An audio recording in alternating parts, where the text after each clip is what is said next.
للcolor psychology لوحده، بس لمّا تحكي لي مواقف من اللي عدّت عليكِ مع أطفال يعني وأهلهم وكده، فخلّتِك تقولي إنه الموضوع ده مهم لأ، هو أوي. الموضوع ده مهم أوي. لمّا باقول لِك حصل موضوع بابايا، أنا اقتنعت إن هو مهم جدًا، لدرجة إن حتى أول يوم تعارُف في الcourse كل واحد بيعرّف عن نَفْسه، وأنا ساعتها مش في دماغي مصر خالص يعني، خلاص طول عمري عايشة برّه هاكمّل يعني. فأنتِ طبعًا بتعرّفي نَفْسِك على إيه؟ حسّيت أوي، قُلت لهم أنا آخدة الcourse ده عشان حسّيت عشان وقت. إنه ده مهم جدًا، إن في يوم من الأيام I wish نِفْسي إن أنا أطبّق جزء منّه في بلدي مصر، عشان للأسف إن إحنا we lack ناقصنا حاجات كتير أوي في الحتّة دي، ونِفْسي إن أنا في يوم من الأيام أرجع مصر وأعمل حاجة زي كده. كانت من قلبي أوي يعني، حتى أنا استغربت نَفْسي إن أنا يعني باقولها كده. فهو الموضوع بدأ أهميته بدأ مع بابايا. بعد كده بقى كل ما كنت بانزل المشاريع، لأ كنت باحس طبعًا بفرق فظيع، أنتِ بقى عندِك صراع شوية ما بين الحتّة النفسية، إن أنتِ بتبقي بتقولي سبحان الله على طول، إن يعني الولاد يعني ربنا أخد حاجة وبيدّيهم حاجة تانية. المشروع بتاع البنت ده، البنت كانت مبسوطة أوي بأوضتها، بس مش زي الأم إنها كانت مدمعة أوي وإحنا بنسلمها البيت، إنه بجد thank you إن أنتم على الأقل يعني بقينا حتى نركّز. طب هي لو شالت البنت، طب هي كمان محتاجة support ليها غير الgrab bar، هي محتاجة support. فعملنا لها كده زي حيطة عليها support كده cushioned، زي عشان مرتبة لمّا صغيرة، أمّا بحيث تخبط فيها إنها ما تمسك تشد على ضهرها كويس. وgrab bars في كل حتة طبعًا. وبعدين بعد ما تخلّص البنت وتقعدها في السرير، عاملين لها كرسي كده جرار ييجي تروح قاعدة عليه فترتاح. فهي حست بفرق فظيع، إنها على الأقل اللي هي بتعمله كان بقى لها سنين هتعمله بمجهود أقل شوية. فده طبعًا فرق معاها. طبعًا. مثلًا رُحنا موقف تاني برضه، ولاد كلّهم autism، عندهم توحُّد. فالولاد طبعًا بيختلفوا، دايمًا يقول لِك لأ ما بيحبّوش الأنوار، ما بيحبّوش الألوان الكتير، ده اللي هو العام. لكن بالعكس هو في منهم بيحبّوا الألوان جدًا، وبيحبّوا الحُضن جدًا، يعني فاهمة، بتختلف. ودي بقى الحتّة اللي هي person to person، يعني إزاي إن أنتِ في حضانة مش هينفع تعملي كل حاجة لوحدها، بس تقدري تاخدي الولد تعملي له حاجة لوحده، بحيث لكن إن في هو البيوت كل في واحد البيوت لأ حسب. طبعًا ممكن جدًا. عشان كده لمّا بييجي لي حاجة consultation مثلًا، أنا باقعد مع الأم كتير جدًا، وباقعد مع الولد شوية، أبقى قاعدة كده بنلعب وأشوف. طبعًا هو مش هيتقبّل أي حد جديد من الأول، بس أبقى فاهمة إيه النُقط اللي بيحبها ومش بيحبها، لإن أنا في الdesign بتاعي ما أنا I have to integrate حتّة الألوان، حتّة الtexture. في ناس مثلًا آمم بتتضايق من الصوف مثلًا، يعني عشان كده باقول دايمًا إن إحنا ك كdesigners عامةً، وبالذات في موضوع الaccessibility أو التخصص اللي أنا فيه، اللي هو زي ما بتروحي مطعم تسألي عندكم allergy، عندكم أي حساسية من nuts أو من حاجة، أنتِ بتاخديها في الcomments أو في الnotes. ده اللي بنعمله كمان في الdesign. طب الولاد في أهالي ما بيعرفوش، بس بيبدأوا يركّزوا، وفي بتبقى في الcase بتاعتهم مكتوبة إن لأ ده عنده مثلًا أنتِ عندِك زي check list كده بتدّيها أنا للأم؟ طبعًا I have my own checklist. لأ بالدردشة، يعني مش باسيب الحاجة يعني مش زي الquestionnaire بتاع الdesign اللي هو ممكن تسيبي شوية الحاجة وترجعي، لأ هي بتبقى أكتر one to one، لإن أنتِ بتخلقي rapport وبتخلقي bond كده معيّن ما بينِك وما بين الclient. ممكن تكون أصلًا حاجة جديدة عليكِ ما شُفتيهاش في حالات قبل كده، فبتقولي فبتطلع من يعني أنا المناقشة فاكرة دي ما بين مرّة الparents يعني. بالضبط. أنا فاكرة مرّة كان في baby وقت بتعيّط كتير أوي، أوي، أوي، وفي دردشة مع مامتها باقول لها على فكرة أنتِ لو قلعتِ الأحمر ده هيهدى، just try، يعني ما أعرفش جه في بالي، جرّبي. وفعلًا أخدتها ومش عارفة إيه وغيّرت، وبعد كده شوية البنت هديت.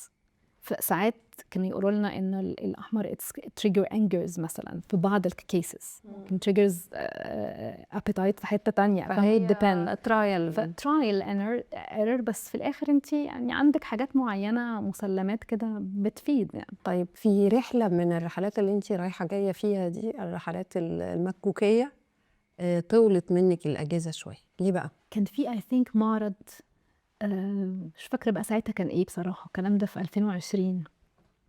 كان في معرض يمكن الdesign show، وساعتها من أيام الكورونا. آه. فقُلت ساعتها يعني أروح يعني أتفرّج وكده. اتخضيت بقى بصراحة، لقيت إنه إيه ده مصر تطورت جدًا. أنا طبعًا كنت متابعة حاجات بسيطة يعني، وكنت باجي كل سنة وكذا مرة في السنة، وفي الصيف باجي أقعد شهر ونُص كده يعني.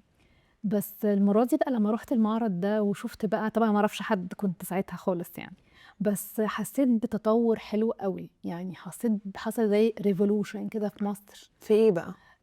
حسيت الquality الحاجات الdisplay لناس يعني في المعرض كانت بصراحة variety حلوة أوي، أخشاب، artworks، يعني لأ حسيت بdiversity لطيفة. بس في مجال الinterior مش في أنا مش في باتكلم على الaccessibility. لا، لا، لا خالص، الموضوع ده ما يعني أنا كنت مجرد بس حسيت إن الinterior design في مصر فجأة اختلف عن يعني عن قبل كده.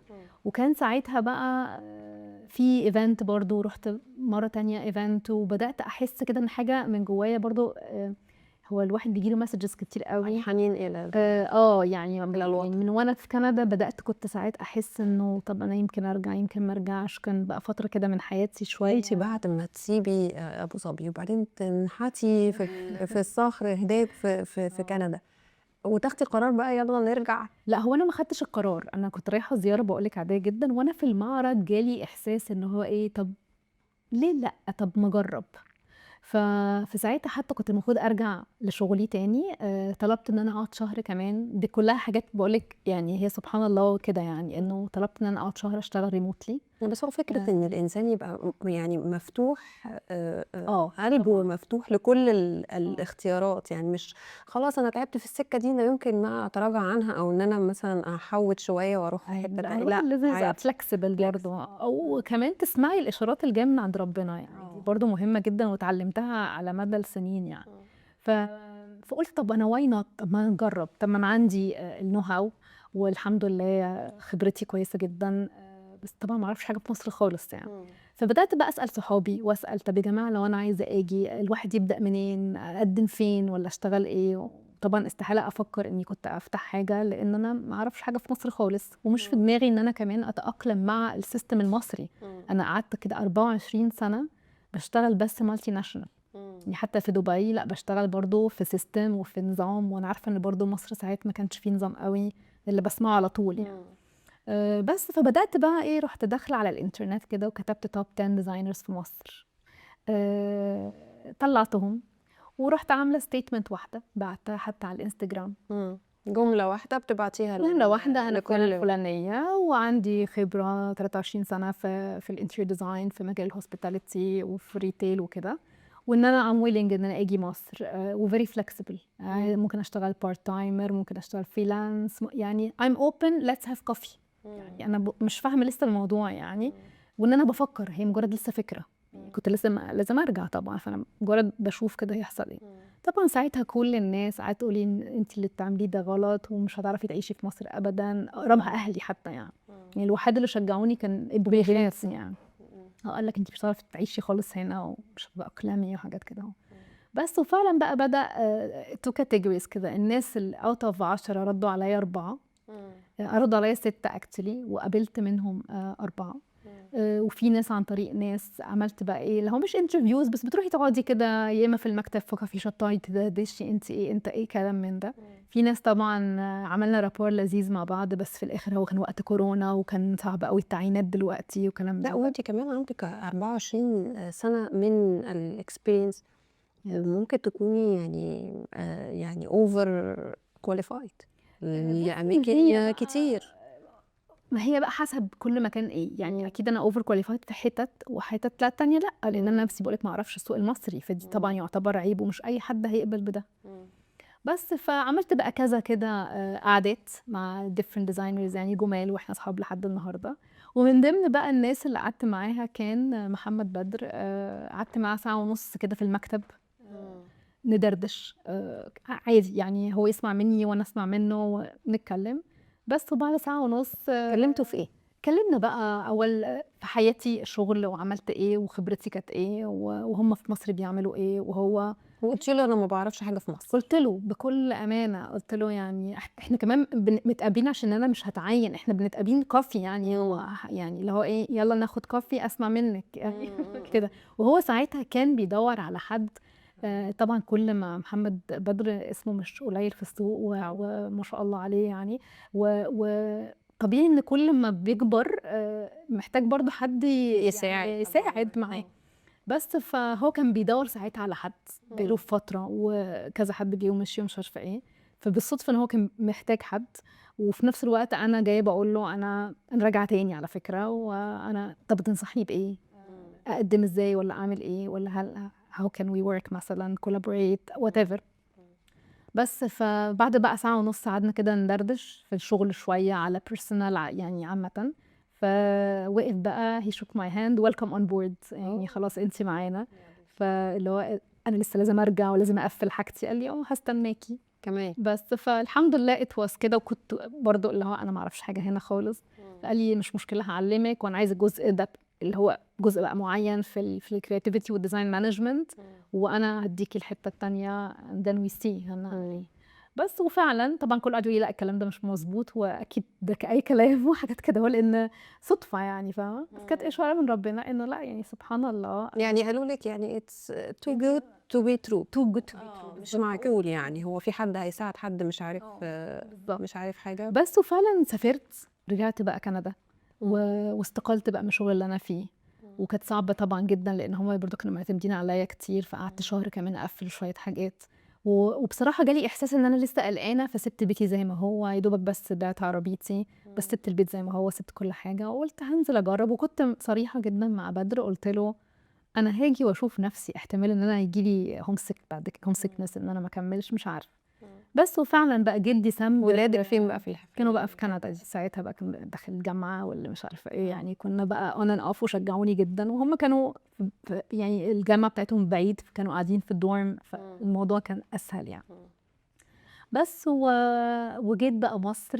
طبعا جيت ديسمبر اخر ديسمبر 20، حتى كنت بحضر بقى معاهم هنا شويه ميتينجز كده قبل بقى ما تعين اوفيشالي 1/1/21. بس وتعينت على اني ديزاين دايركتور. ف يعني سكند وان بعد محمد. وطبعا الحمد لله يعني ربنا big position big position و big responsibility. وهو كمان الميزه ان هو طبعا حد تايكون يعني هنا في مصر بصراحه في مجاله. والمشاريع بتاعته لطيفه لانه مش بس ريزيدنشال، يعني هو ريزيدنشال بالعكس قليل.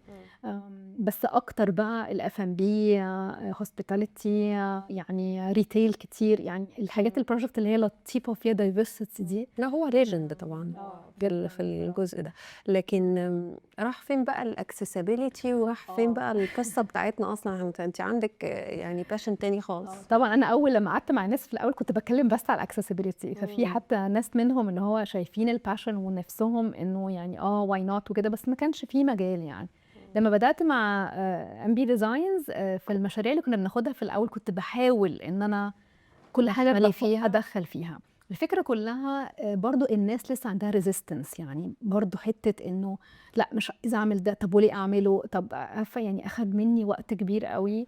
ليه اعمله؟ طبعا اصله هيكلفني فلوس. بالظبط كده. الناس متخيله انه يا جماعه ده بالعكس، انت لما تعمل حاجه من الانفراستراكشر الدنيا ولا حاجه، يعني اكنك بتزود كلادنج، انت هتزود كلادنج بس كلادنج مظبوط، هتزود ارضيه بسبيسيفيكيشنز معينه، فاهمه؟ فهي كان في ريزيستنس عاليه جدا اكتر من الناس من الكلاينتس، سواء على فكره الكوميرشال او الناس الريزيدنشال. وكمان ممكن من المكتب ما يكونش بقى لسه حد اتكلم في الموضوع ده بتفاصيل قبل كده، فطبيعي انه لسه انت عندك ريزيستنس من الناحيتين. بس مع محمد هو هي بيليفز ان مي جدا.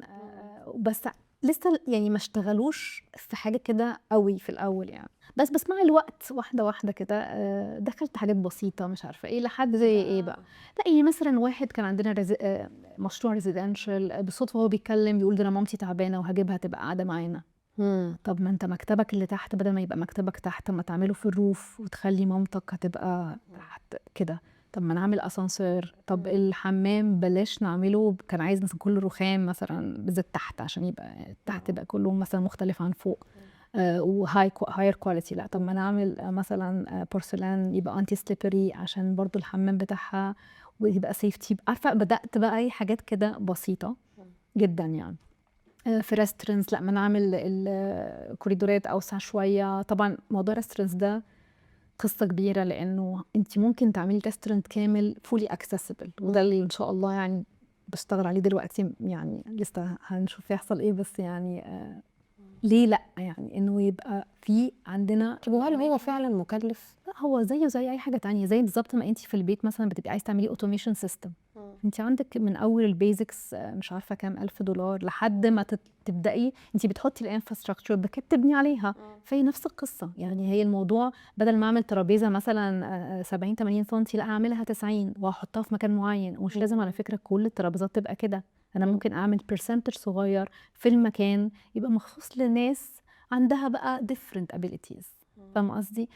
وغيره وغيره، يعني انت you can always، ما ينفعش تقولي المكان ده فولي، لا هو جزء منه يعني مهيأ للاكسسبيليتي، بس ده بيديله added value انه يبقى المكان كله accessible. يعني زي ما انت كنت بتحكي كده على الاوتيل، ومثلا حد اوبيس او يعني تقيل شويه في الوزن، يبقى له هو من حقه يتفسح، من حقه يقعد في الاوتيل. ايه اللي ممكن مثلا يعني الباب مثلا يبقى اوسع شويه؟ يبقى الباب واسع عشان يدخل ويل تشير، لازم يبقى متر عشان تقدري تدخلي لما طب كمان. لو هعمل بقى مثلا اوتيل، هل كل الغرف اخليها الباب متر؟ هو طبعا يستحسن لو بتعملي اوتيل من الاول تعملي كده من الاول، لكن لو انت عندك مثلا حسب بقى الاوبريتور كمان، لان انت مش بس بتشتغلي بهيئه السياحه، ما انت عندك برضو اوبريتور ريكويرمنتس، وفي دايما هنا في مصر يقول لك 1% 3%. لا هو على فكره احنا ممكن نعمل اكتر ويبقوا مور اكسسبل ويبقى شكله حلو، يبقى شكله انتجريتد بالديزاين العادي، فانت ما تحسيش انه في حاجه ديفرنت اكسبت في الحمام هتشوفي بنفسك الجراب بارز. حتى الجراب بارز دلوقتي بنعملها بطريقه شكلها حلو، ودي برضو الخطوه الجايه بشتغل عليها، يعني انه يبقى الحاجه شكلها جمالي حلو بس في نفس الوقت تبقى مهيئه انها تبقى اكسسبل يعني. طيب يعني ابتديتي تدخلي الفكر بتاع الاكسسبيليتي شويه شويه في المشاريع اللي هي اوريدي موجوده عندكم، سواء ريزيدنشال بقى او كوميرشال، مثلا زي لسه مسلمين مكان 1500 متر كبير جدا لشركه كوربريت يعني. في كل ده طبعا اخدنا بالنا من الكوريدورات والحاجات دي كلها، بس عملت حمام واحد بس ديسيبلد، فعملناه مظبوط برضه. وبعدين مش بس بالكود المصري، لا استخدمناه يونيفرسال، فهي دي بقى الفرق. يعني ده بقى ساعات الاكسبرتيز في حته ان انت تستخدمي انهي اكسسبل ديزاين، هل تستخدمي انكلوجن ديزاين ولا اكسسبل ديزاين ولا يونيفرسال ولا الاي دي اي ده مش ديزاين اصلا. الاي دي اي ده مجرد اللي هو الامريكان ديسابيليتي اكت، بتبقى رايتس اكتر منها ديزاين يعني حقوق. وانت هي نفس في امريكا دايما كانوا ناشئين، هم كان ديزاين بالظبط، هم كان اول ناس يطلعوا الاكت ده، طلعوا فيه جايد لاين، لكن الجايد لاين دي كانت مجرد بس في الاخر عشان حقوق الرايتس بتاعت الديسيبلد بيبل، لكن هو في الاخر طلع بقى بعديها الكذا بقى الكودينج والبيلدينج كودز، ودخل بقى في كذا ديزاين تاني يعني اكسسبيليتي مختلف. بس انت كشيري وبتشتغلي مع محمد بدر وساعدك وكل حاجه، لكن انت في حته بتاعتك انت عايزه تعمليها لوحدك، ازاي بقى وانت اصلا يعني بتشتغلي وهيد اوف ديزاين وعندك ريسبونسابيلتيز كتير جدا ومرتبطه ومسؤوله ولويال جدا ولويال وكل حاجه. هو ازاي اتعامل مع الموضوع ده، وانت برضو ازاي؟ لا هي الفكره في الاول كنت بحاول، يعني انا بصراحه مع ام بي ديزاينز بعتبره انا يعني المكان بتاعي برضو، عارفه اللي هو بنشتغل كده مع بعض ومع التيم وكل حاجه. بس حته بقى ان انا اخلي موضوع الاكسسبيلتي يظهر، ما كنتش عارفه اعمله ازاي بصراحه، لحد السنه اللي فاتت قبل المعرض ب4 شهور، قبل كايرو ديزاين ويك، كنت في كندا وكنت بحضر مؤتمر برضو حاجه على الاكسسبيلتي. وانا بقى في المؤتمر سخنت جدا، قلت لا انا نفسي اعمل موك اب الناس ما تقراش ولا تسمع، الناس تشوف. فاحسن فرصه هي كايرو ديزاين ويك، فبدات احضر برزنتيشن مع نفسي كده، وقلت اول لما انزل من كندا انا هدخل لمحمد بدر اقول له انا نفسي بصراحه اعمل الموضوع ده جدا، وده ملوش يعني اتس اوكي ديزاين وكل حاجه، بس اتس ديفرنت، ما فيش يعني كونفليكت اوف انترست، لان انا في الاخر بعمل حاجه للسيجمنت معين وانا مكمله عادي. فعلا دخلت قلت له، بص لي كده قال لي ايه، حضري برزنتيشن عشان نعرضها برضو على كايرو ديزاين ويك. وفعلا عملت برزنتيشن، وطبعا حلمت بقى وان انا عايزه اعمل حاجه كبيره قوي وفيها مالتي فانكشنز عشان الناس تشوف وتحسوا اكسبيرينس كامله حقيقيه يعني. بس وعملت برزنتيشن ورحنا قدمناها لهشام مهدي عشان يعني يشوفوا كده. فالحمد لله طبعا اتبسط قوي وقال لي انت تقريبا انت the first designer ان انت يعني تطلعي حاجه زي كده from scratch، والافكار حلوه جدا. بس نصيحه بلاش تعملي ال السكيل الكبير اللي انت عايز مش تعمليه لازم ده. تبتدي بالحجم ده. حاجة أصغر عشان تبقى متركزة فيها. وكان عنده طبعا يعني وجهة نظر تحترم جدا. بس وقال لي أنا عشان كمان مؤمن بالفكرة جدا وكده أنا هديكي الكومبلمنتري البوث، يعني خدي ال 50 متر دول do whatever you want يعني. من غير فلوس. يعني اديها لي كومبلمنتري، بس قال لي طبعا شطارتك بقى والاصعب ان انت بقى هتبني ازاي البوث ده، لانه ده هيكلف تكلفه برضو رهيبه، ولازم يبقى حد مؤمن بالفكره عشان يقدر يبقى سبونسر. بس فانتي بقى ايه، هسيب لك موضوع بقى ان انت ايه تسعي بقى وتحاولي تجيبي سبونسر. دي كانت البدايه بقى في حته انه طبعا كانت صعبه جدا. صعب انك تلاقي سبونسر يؤمن بهذا. يعني مش سهله، لان انت بتلاقي سبونسرز كتير على طول في كل حاجه، فطبعا انا مش بقل من فاليو بتاعت كل حاجه يعني، بالعكس في ناس سواء ادفرتايزنج او فاشن او وات ايفر. بس انا حسيت اني عايزه اروح لناس مؤمنه جدا بالحته دي. عملت برزنتيشن وبدات بقى اعمل الاول سكاننج كده لكل الانتيتيز، سواء بقى ديفلوبرز، بنوك، يعني انتيتيز كتير، ناس عندها CSR في شركات مالتي ناشونال برضو، سفارات. يعني عملت لستة بصراحة ودقيت الباب على الناس كلها. في طبعا بترفض، وفي ناس ما بتهتمش، وفي ناس ما بترجعش ترد. فكان ميتينجز قليلة قوي اللي رحت اديت فيها برزنتيشنز عشان اقدر. تقريبا كام ميتنج يعني قدمت اللي عملته مكان تقريبا؟ قدمت في كتير قوي، قدمت بتاع مثلا 25 24 entity different entities يعني. احنا مهم ان احنا نقول برضو ان احنا يعني خبطنا على اماكن كتير قوي، والطبيعي انه مش كل الناس تهتم يعني. مش عيب انك تخبط في حتت كتير وتحبط، وبعد كده ممكن تلاقي ما فيش احباط بقى، لان البدل الواحد مؤمن بفكره، فاللي هو لا لازم نكمل يعني. طبعا غير بقى اصحابي قعدوا بقى بيكلموا ناس وناس تكلم ناس، عارفه كده يعني، هي جت كده يعني. بس قابلت تقريبا بقى الميتينجز المهمه اللي عملتها كانوا تقريبا 7 ميتينجز، اللي هو رحت واتكلمت مع الناس يعني عملت برزنتيشن، وكنت عامله اوريدي كل حاجه، حتى اللاي اوت بتاع البوث كنت عاملاه بالرندرز. يعني انا بصراحه كنت من بدري مخلصه اللي هو ان انت عشان تروحي لسبونسر مش هيسمع بس يعني لازم يشوفوا هنعمل ايه. وبعدين الموضوع ده فيه كمان بارتس كتيره قوي، يعني حته بقى ان انت مش بس بتعملي ديزاين، انت بتعملي ديزاين، وكنت عايزه اعمل كمان كولابوريشن مع الNGOs اللي هي بقى كل ال الاماكن اللي عندها different abilities، عندها special needs kids، عندها ناس عندهم ذوي اعاقات. كنت عايزه الناس دي تبقى معايا بارت في المشروع يعني، عشان كمان منها awareness، زي وري للناس انه الناس اللي غير قادره دي لا هي قادره جدا. بلس انه الواحد لوحده مش هيعرف يعمل حاجه يعني. اوكي الفكره فكرتي وكل الاتجاهات بتاعتي، بس في الاخر انا محتاجه ناس تانية نكمل بعض. هي دي بقى حته كمان الكولابوريشن ازاي تبقى مظبوطه. بس فانا بس الاول مشيت في الاتجاهين، اتجاه ان انا احاول اجيب سبونسر، واتجاه ان انا بقى ايه ادق الباب على الناس اللي موجوده في الماركت اللي في الديزاين اندستري بتاعتنا. وطبعا كنت بنقي قوي، لانه مش اي حد هيديكي مثلا حاجات كده يعني. ما هو لازم برضو it's win to win situation في الاخر. هو عايز يعرف حاجته هتروح فين واسمه هيبقى في ايه مهم. طبعا في ناس بصراحه ما اهتمتش اصلا، كانت مؤمنه جدا بالفكره بتاعتي وقالوا لي لا احنا معاكي. وفي ناس طبعا خذلتني كتير. خذلان من وجهه نظرك؟ من كذا اتجاه بصراحه يعني. مثلا وقت السبونسرشيب رحت لانتيتيز كبيره زي بنوك يعني. مثلا كنت عامله زي باكجز كده، اللي مثلا يدفع جزء كذا هيبقى جولد سيلفر سبونسر، جولدن دايموند كده. ففي مثلا بنك من البنوك قال لي لا انا ممكن اديكي كل حاجه، بس تغيري الفكره بتاعتك، بدل accessibility تبقى sustainable. ليه بقى؟ عشان ده الشعار بتاعهم وهم عايزين بس ده. حاولت اقنعهم انه لا هو المواضيع يعني مختلف شويه، مش sustainable، انا هستخدم sustainable materials بس انا في الاخر انا عايزه accessibility.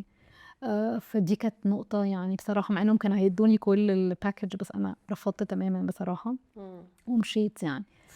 فلغوا كل السبورت عشان عايزاني اغير، مع ان بقى في ناس قعدت تقول لي لا كنت عايزه الموضوع، لا انا عايزه يحصل كده يعني. هو it's for accessibility, it's for people with different abilities, it's for elder people. يعني فاهمة لو حسيت ما كنتيش لقيتي في الآخر حد يسبورت كان ممكن تقبلي ولا خلاص يلا هلغي الفكرة تماما؟ بقى أنا هاعملها أنا وهاخد بقى اه يعني هاتحمل financial كتيرة ويعني كنت هاعمل خلاص كبرت في دماغي وكان نفسي قوي أوري الحتة دي. هو الموضوع تقريبا عشان تعمليه بصرف نظر بقى عن الجزء اللي هو ال50 متر اللي اداهم لك مهدي، كان تقريبا يكلفك قد ايه؟ لو ما كنتش عملت لا عشان تبني بقى عشان أبني دخله يعني في في رقم كبير 450 500 ألف. اه اه فهو ده اللي انت تقريبا كنتي بتدوري عايزة أدور على ده وما خدتوش في الآخر كله. بس في الآخر يعني خلاص هي فكرة وطلعت وكان نفسي الناس تحس بيها. يعني الاوتكم اللي جالي بعد المعرض هنتكلم دلوقتي اكتر، بس يعني الناس شافت وحست ولمست بقيت حاجه خلاص وده يعني. يسهل بعد كده على الناس لما اجي اتكلم معاها انها خلاص جمعت انا عملت كذا خلاص بقت في خبره وحاجه موجوده على الارض يعني. دي حقيقة. طيب. والديزاينرز كمان انا كتير يعني اي ابروتش ناس كتيره. في ناس مثلا خلاص اعتذرت وتشيز طبعا كل حد يحترم ان هو مش هيقدر. في ناس مثلا وعدت وفي الاخر مثلا على اخر وقت شفتي يعني عارفه ناس مختلفه يعني. وفي ناس بقى جميله اللي دخلوا معايا المعرض واللي كنت حاطه براودلي اسامي شركاتهم واساميهم يعني هم ما فكروش. احكي لي بقى عن المعرض نفسه. هو المعرض كان بصراحه اكسبيرينس حلوه قوي. انا كنت عامله زي ال50 متر دول كانوا متقسمين 6 زونز. كنت عايزه الناس تدخل تعيش التجربه، البيت وتعيش في المكتب وتعيش في اوضه الاطفال وتعيش في الجنينه وتعيش في كل ده يعني بسكيل 1 تو 1 عادي. عادي جدا. تدخلي الليفينج روم. كنت عامله الزون ده للالدرلي اللي هم بقى اهالينا واجدادنا اللي هم يستحقوا ان احنا نعمل لهم حاجه مريحه. فكنت عامله ليفينج روم بالتي في بتاعها بالكيتشنات كامله. وطبعا كل حاجه بتفاصيلها معموله مدروسه جدا يعني. حتى الكنب معمول بهايتس معينه، الالوان، الدهان اللي في الحيطان كله لو في او سي نون توكسيك، عشان يعني هو ده بقى الانفايرمنت اللي احنا بنعيش فيه. وهو في الاخر مش بس اكسسبيليتي، هو ويل بينج، ان انت ازاي تعيشي في بيئه نظيفه والبيئه اللي تقعدي فيها اكتر وقت ممكن في يومك يعني. كنت عامله الزون دي وبعد كده كنت عامله زون تانية اللي هي الحمام اللي هو disabled. كنت عامله فولي شكله لذيذ وكل حاجه، بس فيه كل حاجه ليها علاقه بالاكسسبيليتي اللي هو بقى الجراب بارز، الوك ان شاور، الانتي ريزيستنت تايلز. كنت حاطه علامه في الارض كانت educational كمان، لان كنت كل مكان حاطه فيه نوتس ان الراديوس بتاع الويل تشير لازم يبقى 100 متر 50. كنت حاطه علامات انه الهايت المينيمم والماكسيمم يبقى كذا. يعني كنت حبيت كمان اعمله اديوكيشن اكتر للناس تبقى فاهمه. الحوض يبقى من تحتيه برضو فاضي، المرايه تبقى تلتد عشان الناس اللي هي قاعده تبقى برضو شايفه. وعملت زون تانية فيها زي مكتب يعني اكن الكوربريت اللي هو بقى فيه الفايل الالارم وفيه الاضاءه معينه والارجونوميك فرنتشر. وعامله جزء تاني في كوريدور كده في ايه الارجونوميك فرنتشر اللي هو الترابيزات اللي بتطلع وبتنزل، الكراسي المريحه اللي بظهر سبورت معين زي العمود الفقري. دي كنت جايباها برضو من مام. عندهم هم الترابيزات دي يعني بتطلع موجوده. بصي كل حاجه في البوث كانت مصري everything يعني. حتى كنت عامله يعني لقيتيها جاهزه ولا صنعتيها؟ في حاجات صنعناها وفي حاجات كانت زي ايه صنعتي؟ صنعنا مثلا الاكوستيك. كنت جايبه من كندا كده اكوستيك باد، عملنا حاجه زيه شبيهه يعني بكرتون ببورد معينه دي بتابزورب بتمتص الصوت العالي. النضارات مثلا كنت عامله جزء فيه نضارات. النضارات دي فيها 6 كيسز. يعني مثلا سي واحد عنده لو فيجن بجميع الانواع، عنده جلوكوما مثلا. في المريض الجلوكوما ده بيشوف ازاي؟ فطبعا دي معموله عن طريق دكاتره وبتشوفي بقى معموله ازاي. ان النظارات دي كنت عاملاها في كندا او كنت اتعلمتها في الكورس بتاعنا. يعني النضاره لما تلبسيها بتبقي شايفه اللي عنده المرض ده شايف ايه. فدي مهمه جدا لانه كنت عايزه في المعرض ده احسس الناس اللي احنا لو انت حد مع اهلك والاهل دول عندهم المرض الفلاني بيشوف ايه. اولا انت نفسيا هتعرفي ازاي تتكلمي معاه وتريحيه. تاني حاجة كديزاينر ايه اللي ممكن تتفاديه في الالوان وفي الديزاينز بتاعت البيت الشخص اللي عنده الامبيرمنت ده. فدي كانت بتفرق. انا مثلا بابايا كان عنده حاجه اسمها باتش يعني بيشوف ساعات نقط كده. فممكن قوي يجي عند بنت اخويا يقول لها ايه الجيب الحلوه دي كلها بوينتي ومنقطه، يقعدوا مثلا يقولوا لا يا جدو انت شايف غلط انت. هي مش فهي نفسيا لو احنا كل حد فينا فهم ده لا ممكن تتفادي حاجات كتير يعني. فما نقولوش يعني، هو نبقى احنا فاهمين هو بالظبط شايف كده. ايه، فلما ما نعترضش يعني. بلس الديزاينر ان انت مش هتعملي بقى حيطه فيها، لا هتعملي حاجه ساده، هتعملي حاجه فيها دايركشن الحاجه، فاهمه قصدي يعني كده. في النظارات دي كنت هجيبهم من كندا، واكتشفت هنا ان في مثلا بصيره بيعملوا النظارات دي عشان الاهالي يعرفوا ولادهم بيشوفوا ايه، فعملتها معاهم. فاحنا كل حاجه كانت مصري يعني، كل حاجه بكولابوريشن مع ناس تانية كانت مصريه 100% يعني. وزون الرابع عملت زي جنينة، كان في بلكونة عندنا، فالسنسري مهم قوي، كل حاجة حسية مهمة جدا. الزرع مهم قوي، الزرع اللي بيطلع ريحة، الزرع اللي عنده ملمس، انك تزرعي خضار وفاكهة ده مهم جدا، بالذات للناس الاشخاص الكبار السن. اولا بتبقى هوبي ان هم ممكن يزرعوا، ممكن يقطفوا الحاجة ويعملوا بيها سلطة، فاهمة قصدي يعني، يبقى في نوع من الهوبيز. بس ما تبقاش مثلا حاجه فيها اشواك، لا ما طبعا تبقاش فيها هي اكيد بس السنسري جاردن دي بتبقى حاجات كلها حيه، حتى الارتس يعني، فاهمه اللي هو ممكن تعملي حاجه فيها كلها جرينري ونيتشر وكده. واخر زون كانت الاوتستيك بيدروم، دي بقى عملناها كلها برضو بالوان معينه وبالسنسري تولز وبالارضيه والسوينج بتاع اللي بيحبوا الاوتستيك تشيلدرن يعني بتهديهم، والاضاءه المعينه. فعملت كومبلكس كامل حقيقي بالادوات بالاكسسوارز بالشبشب بتاع الكبار السن اللي بيعمل زي ستيميليشن للدوره الدمويه، الاورجنايزر بتاع الميديسن، فاهمه كل التفاصيل، الكوبايه اللي هي بتاعت باركسونز اللي هم بدل عندهم الرعاش بتترعش. فدي بصي اكسسوارز كتير قوي جبتها وعملتها مع كولابوريشن ناس، فرقت جدا لما الناس دخلت شافت الاكسبيرينس دي كلها. يعني كل حاجه مصريه 100%. يس. وانا كنت لسه بسجل قبليكي مع عمرو عرنسه، وانا عارفه ان انتوا عملتوا كولابريشن سوا، ازاي بقى؟ عمرو طبعا من الناس الجميله يعني بصراحه، عنده باشن فظيعه في الفرنتشر وفي اللي هو بيعمله، وعنده برضو حته الانسانيه دي يعني بيقدرها. كنت مديله فكره واحنا كنا مع بعض في بروجكت يعني كده، انه ايه اللي انا نفسي اعمله. وفعلا عدى كده الوقت، ووقت جاي كايرو ديزاين ويك كلمته، قلت له عمرو انا غالبا خلاص هعمل الفكره بتاعتي وانا عايزاك معايا، فانا عايزه اشرح لك. قال لي انا معاكي. قلت لك اشرح لك؟ لا انا معاكي. قال لي انا معاكي. فهو يعني كان مؤمن بالفكره بتاعتي جدا، وفي نفس الوقت اداني بصراحه مساحه انه اللي انت عايزاه خديه. قلت له انا محتاجه بس شويه فرنتشر، ومحتاجه بس ادجستمنت بسيطه، هل ينفع تعالي بكره الساعه 11 تبقي عندي في المصنع اختاري اللي انت عايزاه. وفعلا انا رحت اخترت الحاجات، عدلنا حاجات بسيطه جدا، لان اخترنا حاجه قريبه من اللي انا كنت عايزاها، وكانت فيري ايزي بصراحه، اللي هو اخترنا والالوان، وعمل لي تنجيد من الاول يعني، عارفه اللي هو ايه، وبيض لي دهن لي حاجات يعني المفروض انها هترجع الحاجه دي تاني يعني، بس I mean ان هو بصراحه he was very helpful. نفس القصه برضو في الفurniture بتاعه الاوفيس furniture، اخدتها برضو من مام، كلمت برضو الشيف عبد الهادي يعني. بصراحه في ناس كانت على طول اللي هو قيسي على كده بدون نقش خالص يعني. حتى في الاضاءه كلمت 3 براذرز جورج، قال لي ما فيش مشكله وهنعمل لك احنا اللكس كالكوليشن، وقعدت مع التيم بتاعه وقعدنا كذا قعده، لان انت لازم كمان توصلوا مع بعض ايه اللي انت عايزه تحققيه يعني. قولي ساعات الفرنتشر ممكن تجيبيها زي ما هي وانت هتحطيها في المكان المظبوط وهتحطي عليها الاكسسوارز المظبوطه، لكن الاضاءه دي كانت لا، احنا اخدنا سيشنز كتيره لانه انا عايزه ده، ومش لا نقلل شويه، ممكن يبقى الشخص عنده كذا، فقعدنا عملنا كذا اكسرسايز لحد ما وصلنا للاوتكم. الناس فعلا دخلت حست ان الدنيا مريحه، طبعا كل ده فرق يعني.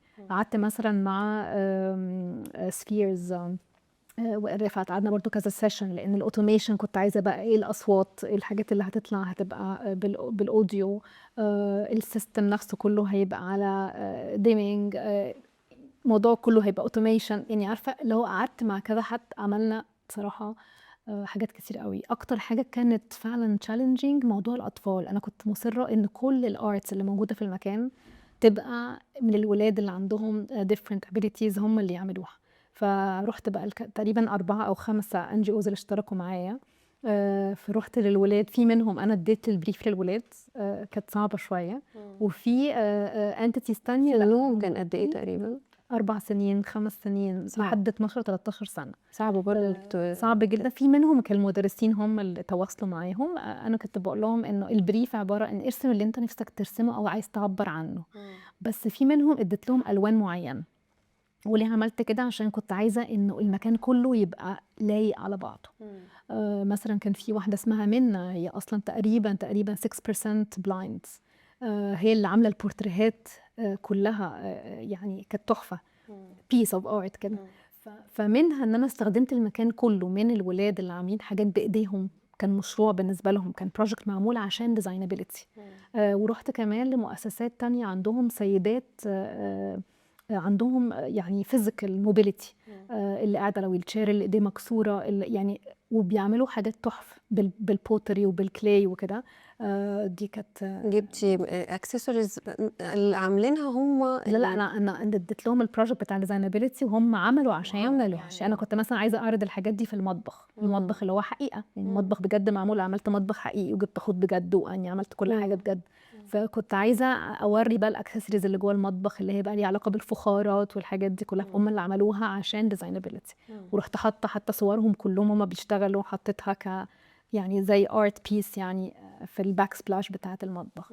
محجوب مثلًا ادّاني الحمام كلّه بالaccessories بتاعته بالحاجات دي كلها، فI mean إن كل حد بصراحة عملنا شغل حلو أوي مع بعض، وفي الآخر كانوا طلع generous ومؤمنين جدًا. باللي انت في ناس بتعمليه. ما كانش أوي مؤمنة بده، بس لأ، في ناس تانية شايفة ده حلو أوي، وطبعًا الحمد لله شاركوني الpassion بتاعتي. وكان معايا team حلو أوي، حتى كنت محتاجة ناس يساعدوني وقت ال9 أيام، 9 أيام مش قليل. في ساعتها قُلت طب طلبة، كان معايا 2، 3 بس هم اللي بيساعدوني على طول، كلّهم designers وبنات جميلة يعني، بس حد منهم اللي اقترح طب ما نجيب students نتجمّع volunteering. طبعًا دي كانت قصة تانية، لإن كان لازم أعمل interviews، وهُم عملوا الinterview الأول بالنيابة عني عشان يعرفوا مين اللي مؤمن أو بالفكرة ومين اللي مش أوي، لإن حاجة زي كده أنا كنت عايزة الناس كلّها نتكلّم كteam واحد من قلبنا، عشان نوصّل الفكرة مضبوطة ونشرح بالضبط الموضوع. وفعلًا اخترت تقريبًا 10 وعملنا لهم schedule يعني، وعملنا sweatshirt كده عليها designability. وقعدت 3 ساعات ونُص، حجزت مكان واديت لهم course كامل، course عن إيه اللي موجود في الbooth وكل حاجة معمولة إزاي، وإن إحنا مش هنفتي، ولو في أسئلة اتسألت لنا مش هنعرف نرد نقول أي حاجة، لأ هنستنى ونرجع تاني. يعني كنت عايزة بصراحة الexperience كلها تبقى genuine أوي عشان الناس اللي تيجي تشوف وتحس يعني. طب 9 أيام بقى أنت غايبة عن شغلك واجتماعات ومقابلات مهمة جدا، محمد بدر بقى عمل ايه في لأ هو كمان بالصدفة كان هو الوقت ده مسافر، كان في دبي. فأنا بصراحة كنت باجي من بدري، أنا باصحى بدري جدًا، فكنت باجي بدري المكتب أشوف الشغل وأدّي delegations للteam، وعلى الساعة 11، 11:30 أروح على المعرض.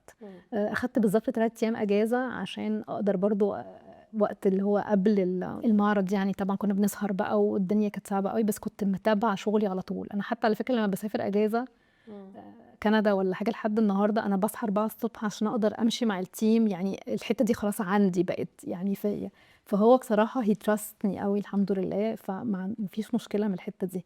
كنت بامشّي الاتنين، يعني أنا عارفة شوية إزاي أقدر إن أنا يعني أبقى ما بين الحاجتين الوقت اللي أنا كنت فيه في المعرض يعني. أنا عارفة إن أنت يعني في ناس قابلتيهم وكانوا عايزين ينسبوا المجهود لنفسهم، وفي ناس زي محمد كان عايز يديكي الفول ability إن أنت يعني تنجحي وتشاين وتعملي. هو واحد زي محمد بدر he's very يعني حد إنسان كويس أوي، حد شاطر جدًا، بيحب الخير للناس. فليه لأ إن حاجة مش موجودة، يعني أنا مثلًا مش باجي على حاجة already موجودة، لأ هي حاجة مختلفة تمامًا، وحاجة ممكن تبقى integrated sometimes. إحنا على فكرة في حاجات بندخلها مع بعض، يعني أوكي لأ لحد دلوقتي لسه ما جاتش، بس I mean إنه لما لا بس بيكون انا في بشوفكم بتعملوا محاضرات لا سوا انا بتكلم وبتعملوا على يعني كشغل accessibility، يعني بيبقى في projects كبيره بتدخل، انا ببقى محتاجه مثلا مكتب هندسي، في اللي هو طب ليه اروح بره، طب ما انا ممكن برضو بشتغل مع ديزاينرز تانيين على الجزء بس بتاع الاكسسبيليتي از فاين. بس انا بتكلم لما يكون في project كبير، لا ممكن ندخل مع بعض بجزء يعني بجزء اللي هو الديزاين بالاركيتكتشر مع الاكسسبيليتي، we can create a good team about that.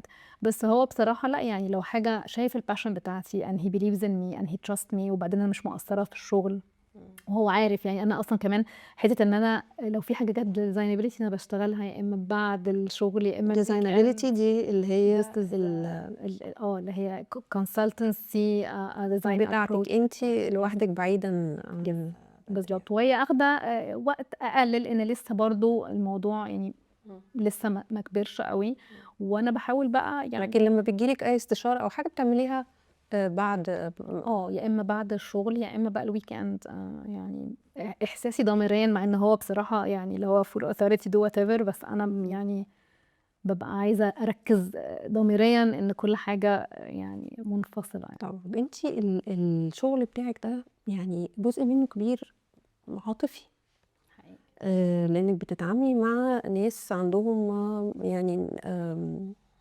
قدرة أقل على عمل حاجات، أو مثلا ممكن يبقى مرضى أو أطفال أو كده. الحكاية دي ما بتخليكيش دايما ايموشنال؟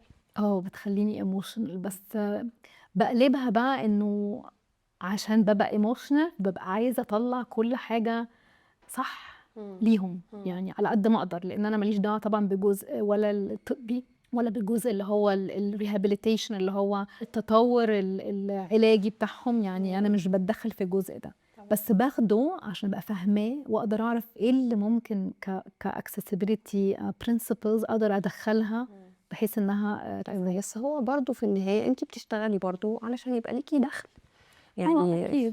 فلما يجيلك مشروع وفي حد عنده disability وانت عايزة تعملي وتساعدي وكده، بس هو you have to get paid. ما طب هو بس الديسيبل ده ملوش علاقة بالموضوع، يعني هو ممكن يجي يعني حد على فكرة مقتدر جدا جدا وديسيبلد، وممكن يجي حد، فاهمة قصدي، يعني الموضوع مش ده العلاقة.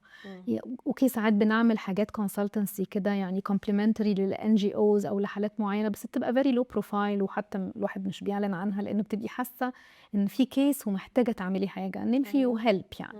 لكن غير كده هو زيه زي اي بروجكت عادي، يعني هو بيجي لنا مثلا مشروع مكتب مثلا هيد اوفيس، فانتي بتقعدي مع الكلاينت بتسمعي البريف كويس قوي، ايه الريكويرمنتس بتاعته، ايه النيدز بتاعته، وبتعمليها. اتس اكزاكتلي ذا سيم، انتي بتروحي برضه للكلاينت بيبقى يا اما هو شخصيا عنده حاجه ونفسه يحسنها فعنده استعداد، يا اما حد من ولاده، حد من اخواته، شركه انتتي مثلا خلاص، بالذات المالتي ناشونال اللي جايين جداد في مصر يقول لك لا احنا عايزين المنتاليتي دي ان احنا نحط كل حاجه تبقى اكسسبل، فانا باخد برضو منهم الريكويرمنتس، باخد النيدز وبشتغل على اساسها.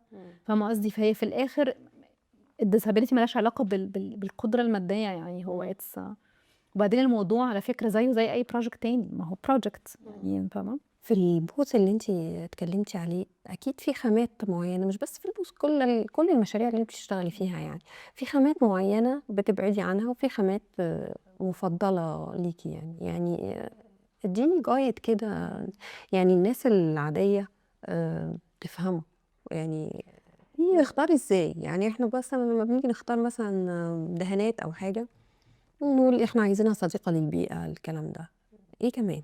هي نفس القصة، يعني هي على فكرة depends على المشروع نفسه كمان، لكن في حاجات بقى حسب الحالات، يعني مثلا مع الأطفال لا أنا أفضل دايما أروح مثلا سواء في الحاجات اللي فيها فابريكس، لا أروح للكوتن، أروح للحاجات السستينبل، أروح مثلا الحاجات السوفت اللي ما بتعملش حساسية أو ما بتعملش حكة كده. بالنسبة للماتيريالز التانية طبعا لو في حاجة في الأرضيات البورسلان بتبقى الجريد معينة أنتي سليبري عشان ما تزحلقش. في حاجات بتبقى كلها سوفت مثلا في الأكوستيك اللي هي الحاجة اللي بنغلف بيها الحيطان عشان الولاد ما يخبطوش راسهم بسهولة، بتبقى مثلا حاجات نايلون، لا في حاجات تانية مختلفة بقدر أعملها ميكس معين عشان أقدر أعمل الكلادينج ده اللي هو السوفت كلادينج. وفي حاجات الأكوستيك قوي بقى اللي هي بتبقى طبعا من بره بس موجودة في مصر، دي بتبقى برضو أسعارها غالية قوي. فبيبقى دايما بنحاول نعمل alternative. يعني موضوع الاكوستيك ده الاصوات، احنا ممكن على فكره بطريقه سهله جدا وبسيطه قوي قوي، وعملناها قبل كده في كذا محافظه يعني عن طريق ناست. يعني كراتين البيض، انت ممكن تجيبي 3-4 كراتين بيض layers مع بعض وتقفلي بيها الحيطه كامله، وبتدهن او بتترش بالدهان عادي. طبعا it's very cost effective tool بدل ما تستخدمي الاكوستيك بجد. لان في مثلا ولاد عندهم بيزهقوا كتير بالليل او بيبقى عندهم اتاكس، فطبعا الجيران وبيسمعوا في ناس بتشتكي، طب هيعملوا ايه؟ ما هو ابنهم يعني فاهمه. بتحاولي دي يعني طريقه من الطرق اللي هي رخيصه ومتناوله موجوده في كل ضابط. فممكن تعمليها. ممكن حد تاني لا تجيبي مثلا طبقه غير الطبقه العازله اللي بتعمليها في الحيطان من جوه، لا بتعملي مثلا برضو حاجه بسيطه بادد، وبتجيبي زي بورد وبتنجديها وبتحطي سبونج كتير، فاهمه؟ يعني في كذا حاجه. في المكاتب لا بنستخدم الاكوستيك بانلز اللي هي بتبقى غاليه، يعني it depends على البادجت و depends على النيدز يعني. فاختار لو انت النهارده بتعملي يعني بتجيبي ناس تساعدك بقى وعايزه تبتدي بقى تعملي المؤسسه بتاعتك، يعني يعني هتختاري ناس خبرتها في ايه، او دارسين ايه، او حتى عايزين يعملوا، خصوصا مفيش ناس خبراء في هذا الطريق او هذا المجال قوي. بصي يعني هختار حد ديزاينر شاطر عادي، لان انا ممكن اكمل الحته بتاعت الاكسسبيليتي اللي هي يعني اللي خلاص ده تخصصي يعني. ولكن اهم حاجه عندي احس ان اللي قدامي ده عنده الباشن، او عنده مش لازم الباشن في الاول، بس البليف ان ذا كونسبت. يعني حد يبقى بجد مؤمن بان احنا لازم نفكر كده، لازم نفكر بطريقه اكبر من المعتاده، عشان الناس دي بتستحق. الناس دي بمعنى كل حاجه، يعني الناس دي بمعنى الاولاد الصغيرين والكبار واهالينا واجدادنا، ان احنا نعمل لهم، واحنا ممكن في المستقبل ده طبعا اكيد يعني. ده اكيد. فهي تبقى يعني زي كاليبرز اللي هم بيبقوا شاطرين عادي كديزاينرز، لان انت بتوجهي في الاخر. وده اللي معايا، انا معايا دلوقتي ناس كويسه قوي بارت تايمرز يعني او فريلانس، ما عندهمش الخبره بتاعت الاكسسبيليتي. بس مؤخرا بدات بقى ناس كتير قوي من الولاد اللي كانوا حتى معانا في الديزاينابيلتي وقت المعرض، ان هم في مشروع التخرج بتاعهم دخلوا الانكلوجن ودخلوا الاكسسبيليتي which is great. يعني اللي هو ببقى مبسوطه انه الموضوع بدا يبقى الفكر ده في كتير منهم اتبسطوا منه جدا ومؤمنين بالفكره. يعني عايز توصلي لايه؟ نفسي الناس كده ايه يعني الاويرنس يبقى مختلف. يعني هي الفكرة ان انت لما تعودي الناس ان الحاجات دي موجودة ومتوفرة للناس كلها، ويبدأ في انتجريشن من المجتمع، يعني الناس تتناغم مع بعض، اللي هو اللي غير قادر بيحضر او بيروح مكان يستمتع بيه زيه زي غيره، وان الشخص اللي بيدي الفكر نفسه او الثقافه نفسها تنتشر. يعني ما نبقاش بنفكر انه مثلا اوسع مثلا الكوريدور في المصلحه الحكوميه وخلاص، او الحاجات اللي هي البسيطه دي. لا، يعني انت عايزه الناس تبدا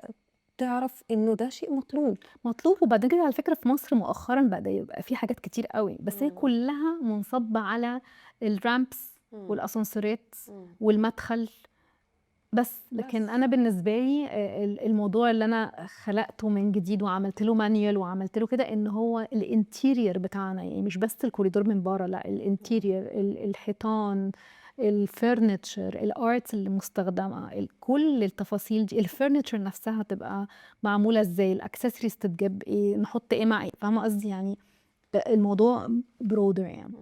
بعد الحلقه بتاعتك النهارده بعد جديد بصراحه. الله وشايفه انه يعني من الحاجات الملهمه في الانتيريور ديزاين ان يعني نبقى واخدين فيها الفكر ده. ايه السؤال اللي انا ما سالتوش النهارده وانت كنت متوقعاني اساله؟ انت سالتي كل حاجه مهمه يعني I think غطينا مفيش كل حاجه عايزه تقوليها لنا زياده اكتر من انه لو سمحتوا اهتموا بالاكسسبيليتي بكل طرقها يعني. شيري، انا مبسوطه جدا ان انا بجد معاكي النهارده، واتمنى فعلا الحلقه ديت لما تتشاف الناس برضو يبقى عندها مور اويرنس على الحاجه اللي انت بتعمليها، لانها حقيقي مشرفه وجميله وتستحق النجاح. الله يخليكي يا رب. ثانك يو كتير.